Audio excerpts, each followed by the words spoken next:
Fell Talgarth Mill is a company which was set up a couple of years ago to help us administer the big lottery grant that was the main funding for this restoring this amazing mill. It all started with a project to restore the river walks out to the back, a much smaller project with funding from Parvo and some other organisations, just to restore the river walk. It was all overgrown. That was underway, and there was the BBC's BBC Big Lotteries Village SOS project was heard about, and somebody was persuaded us that we should enter. This turned out to be, well, we're very glad we did, but it was an enormous amount of work entering that, and we put in an application, got through to the finals, and then got to be one of the 6 projects across the UK that was featured in the Village SOS programme.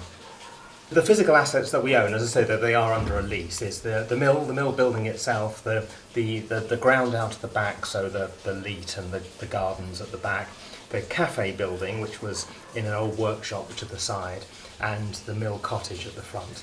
Right, the actual assets themselves, the leasehold for the properties, is actually held in a holding company, which is a non-trading charitable trust. We've got an operating company, which is the trading company, and we've also got a separate social enterprises, the cafe and the bakery, which rents its space from the mill. So it's a social enterprise, not for profit, but it's a separate body with its own directors and its own staff. We operate the mill. We do mill tours around here especially during the very popular in the holiday season. We run the cafe and the bakery. We run the shop at the front. We also use this room upstairs for events and meetings and other that use the facilities here. And we've only been running as a venue since last July was when the mill opened. So we're still in our first year. We're still finding our feet.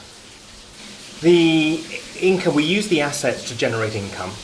We don't get any ongoing grants. We get some small capital grants we're applying for, but we have to cover our costs through our income. That income will come from admission from the mill tours. It will come from rent and profit share from the cafe and the bakery, shop sales. We've done very successful in selling flour that we're grinding here. So when there's enough water in the river, which there isn't at the moment, then we're grinding flour and we're selling it it's one of our best sellers in the shop. The problems which we encountered were, it's a complicated project. I mean, it's a 200-year-old mill building.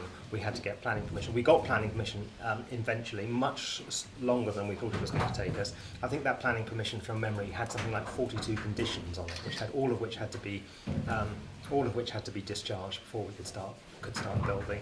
It's a historic building. CADU had things to say about the roof, about the floor, about the excavation of the wheel pit. It was, things you wouldn't have imagined. It gets very, very complicated. We're also administering, partly through volunteers and amateurs, a very complicated historic building renovation, which is going to cost £750,000. And we encounter things we didn't even know about. To complete the whole project, including the cafe, we then had to apply for a secondary grant, which we managed to get from the Big Lottery People and Places, and that gave us the funds to complete the project as you see it today. And I mean, just those grant applications take weeks of work and months of hoping. Any specific advice I would give to someone thinking of something new? You have to believe it can be done, because there are times when you think it can't. It's going to be more, in a depressing way, it's going to be more work than you imagine. It's going to be more complicated and require more effort and longer than you imagine. But I will tell you it is worth it, without any question of doubt. It'll be much more work than you imagine, but it will be more beneficial. And I think we've actually built here an asset which will help Talgarth for potentially for generations to come. And it's something that we're very pleased. Although we had our dark moments when we're working through the planning permission and the process and the fundraising, and we didn't have enough money. That's something which is very exciting looking forward and was well worth it. So one piece of advice for other people is give it a go, because you never know. We entered this not thinking we had a chance. We did it as a sort of we may as well apply. And with luck and with hard work, amazing things can happen.